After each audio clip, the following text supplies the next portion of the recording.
pinakita ng Panginoon na ang pinakadakilang pagpapahayag ng pag-ibig ay pagpapakumbaba.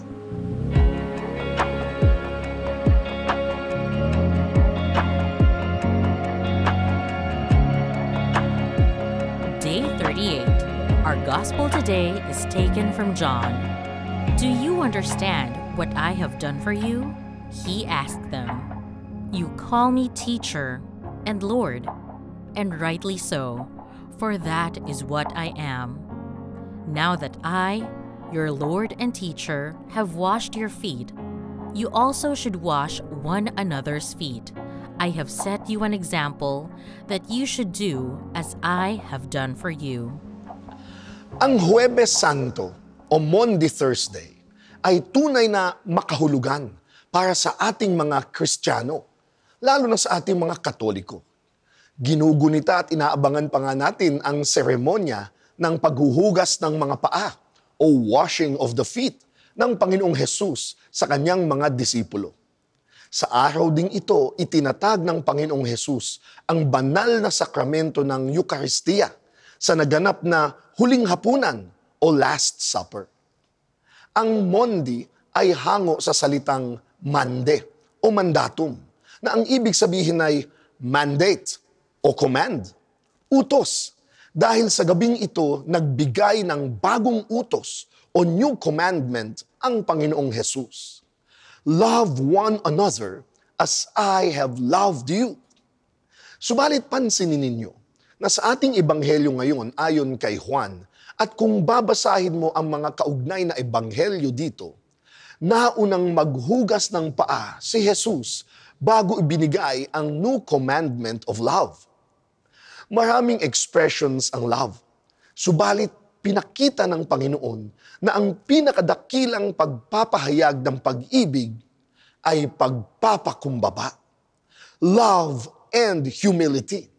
Kaya nga hanggang sa huli, His greatest act of humility was to give His life on the cross because of love for all of us, na siyang nagpabago at nagligtas sa sangkatauhan.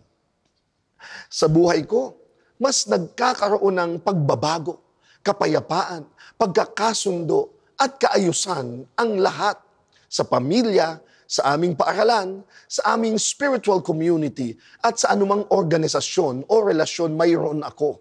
Tuwing pag-ibig at pagpapakumbaba ang pinaiiral.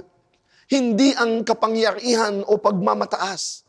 Hindi ang talino o pagalingan kung sino ang mas tama. Hindi ang higit na salapi o material na bagay. It was love and humility that Jesus commanded and did the night before He died.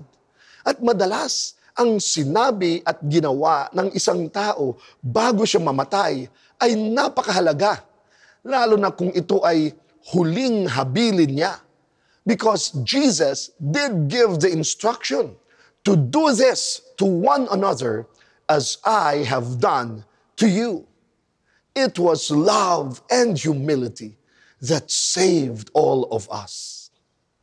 By the way, as the light of Jesus' family, the feast where I belong, it is love and humility, our core values that we hold on to as our ultimate guide on how to do things, how to resolve matters, and how to live our lives.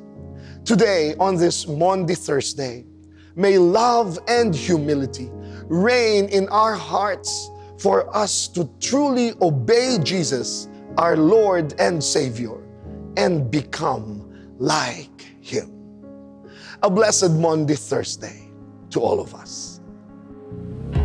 How can you be a towel bearer and foot washer today? How can you be of service to people you love today? Be part of a faith-filled community.